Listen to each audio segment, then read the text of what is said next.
Bože svemogući, ujedini naša srca u vjeri i ljubavi, učvrsti korake naše u istini i pravdi, osnaži volju našu u bratstvu i slozi, udruži misli naše u domu i domovini. Molimo te, Bože, da tuga bude nada, da osveta bude pravda, da majčina suza bude molitva, da se više nikada i nikome ne ponovi Srebrenica.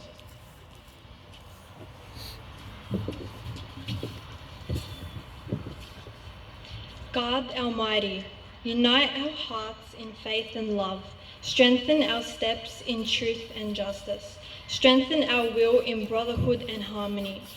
Unite our thoughts in home and homeland. We pray to Almighty God. May grievance become hope, may revenge become justice, may mothers' tears become prayers, that Srebrenica never happens again to no one and nowhere.